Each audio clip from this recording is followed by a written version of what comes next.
see the Kansas Jayhawks right here, Dalton, who, listen, in 2022 and 2023, Lance Leipold did an outstanding job at Kansas. In fact, brought them to bowl games in both those years, their first bowl games since 2008. And he was being discussed as one of the best coaches in all of college football for turning around what was arguably the worst program in the Power 5.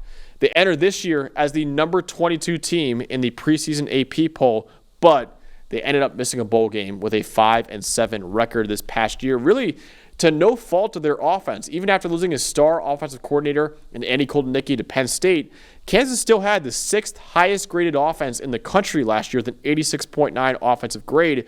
But their defense is what ultimately led them to missing a bowl game outside of the top 100 in EPA per play.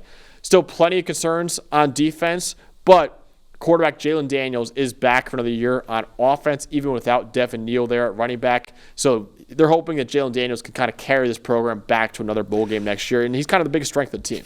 Yeah, he is. And it's their defense was an issue, and there's the streaky nature of Jalen Daniels where, look, the highs are high, right? I mean, 7% big-time throw rate last year is spectacular. He can sling the deep ball with anybody. I believe it was 27 missed tackles forced as a runner.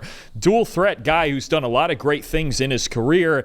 The only thing is those untimely turnovers, too. But you talk about the ceiling that Daniels has when he's in rhythm and he's not turning the football over. We saw it late down the stretch last year. I mean, look at the games that they finished with.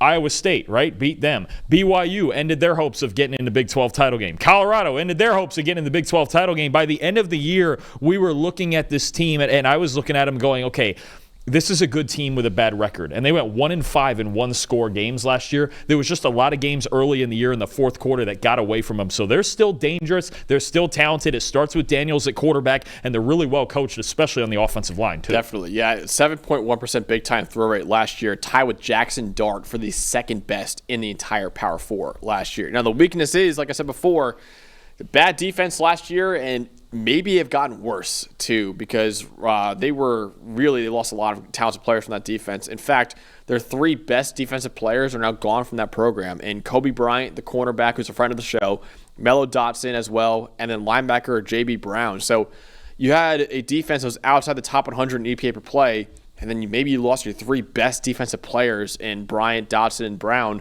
I'm still worried a lot about the defense next year. No, absolutely. I think justifiably so. I mean, we talk about, again, you don't want to get in these high-scoring games because what it does is just like early last year, you get down to the end of games where you're forcing Jalen Daniels to win with just this one drive. You have to win on this drive, and a lot of times those are 50-50 situations. That's what they ended up with early in the year. It bit them. Later in the year, they started playing well, more cohesive football, especially late in games, and they took advantage by winning more games, but they just missed out with that 5-7 record on a bowl game. So I think they do need to make more stops. And the biggest concern for me, losing Dotson and Bryant, who are 2 NFL players in that secondary, that's going to hurt them. I think you're really replacing a lot in the secondary. 2 guys who started multiple years for them, not just last year. Tell me more about Jalen Daniels, their star quarterback right now. Like you said, it was kind of a roller coaster last year. Boy, oh boy, our good friend John Costco knows this well as a former player for Kansas. But man, Jalen Daniels is a roller coaster. Yeah. And he was more of a roller coaster than ever last year. Now, on the good side, we mentioned the big time throw rate, 7.1%. Spectacular stuff. 19 explosive runs and 27 missed tackles forced on just 95 carries. Athletically, he's not the biggest guy, but athletically, he can do a lot of things on a football field that a lot of guys can't, right? The problem is, of course, turnovers. And what frustrates you last year with Jalen Daniels is a 12.4-yard average depth of target. Highest in the country. Yeah. Right? So you're talking about a guy that when you look at most of his turnover-worthy plays, highest of any Power 4 quarterback. When you look at his turnover-worthy plays, dial it back some. Too many shots, too many home run shots downfield. You could see it. And it's frustrating because you look at certain throws. I can even remember as early as the Illinois game early last year where I go, why? What was we're just chucking up deep balls just to do it, when he's more measured and then he waits to take those deep shots when they're actually there. He's really, really good, but he runs as hot and cold as anybody, and taking too many of those big shots, especially in late game situations, can come back to hurt you. So really, this team goes as Jalen Daniels goes, and he goes a lot of different directions. That's really what you're getting at, especially with all those just home run tendencies that he tried to play with last year. Let's talk about a guy who was more consistent for Kansas offense last year. That was their center, Bryce Foster. He was the highest graded center in the Big 12 last year with a 75.5 PFF grade. Transferred in from Texas A&M. He was a really good player for the Aggies there as well. He led the Big 12 with a 73.6 run blocking grade, and he didn't allow a single sack on any of his 336 pass blocking snaps. Dawn, as if that wasn't enough, he was a second-team All-American in shot put for the Kansas track team this past year, too. So one of the best shot put throwers in all of college sports, and also one of the best centers in the country, too. Hey, that'll do. And that offensive line, did they lead the nation in run blocking grade last year? Maybe led the Power 4, I think, maybe behind Army. I know Army was way up there. I think they led the Power 4 in run blocking grade as a team, so they're really well taught up front. And it always starts with your center, right? Calling the shots, making the calls to everybody else, all five of those guys up there. And Foster, really good to have a constant at center like that. They lost a couple of offensive linemen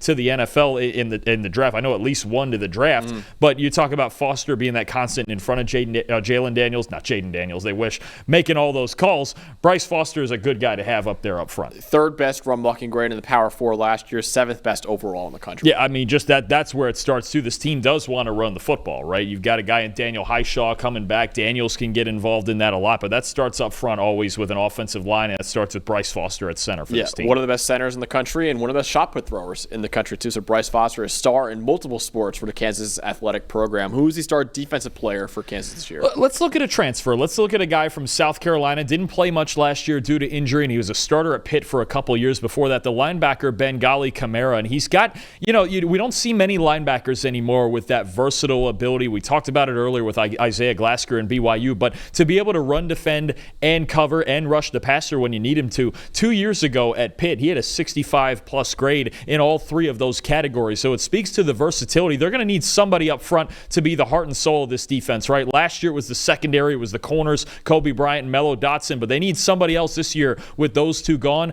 Bangally Kamara, small sample last year at South Carolina, but a 90 run defense grade. If he can come in and be kind of that staple, that leader at middle linebacker for him, you can see this front seven improving this year, but there's a lot of question marks on this defense when we're talking about a transfer who's coming in, played only 4 games last year too. Yeah, I like him a lot. He's a very athletic player. He's good in pass rush and run defense and coverage too, which you need linebackers to be nowadays too. So I'm excited to see what he could do for the Kansas defense next year. Dalton, even after a 5-7 year last year, they are now win total set at 7.5. So Vegas is expecting a big bounce back for the Jayhawks in 2025. Are you going over or under that win total? What's the bottom line for Kansas? I think I'm going to thread the needle and take the under, but still say they make a bowl game with 6-7 wins, because I just don't. I know when Daniels gets hot, they can get hot with him.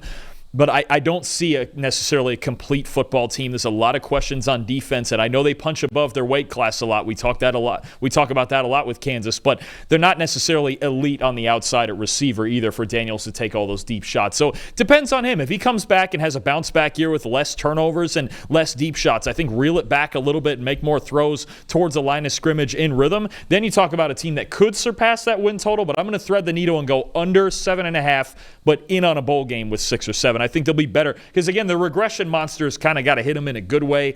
1-5 in one-score games is hard to do. And there's always teams, even we talk about in the NFL, who lost a lot of one-score games last year. That's where Kansas could bounce back as late-game situations. I also think they'll make a bowl game. I also think they're going under 7.5. I don't know if they're going to go 8-4. I just think when your best part of your team is a quarterback that's wildly inconsistent in Jalen Daniels, it's just hard for me to say you're going to go 8 wins or higher than that. So they'll make a bowl game. If Jalen Daniels can cut out the head-scratching mistakes in his game, honestly, they can make a bowl game. But I'm still concerned about his roller coaster of his career so far, and also that defense was not very good last year, and they lost their top 3 players from that defense too. So I think that is what holds me back from saying they're going to go under or over 7.5 wins right now. So I'm going to go under 7.5 wins for the Kansas Jayhawks.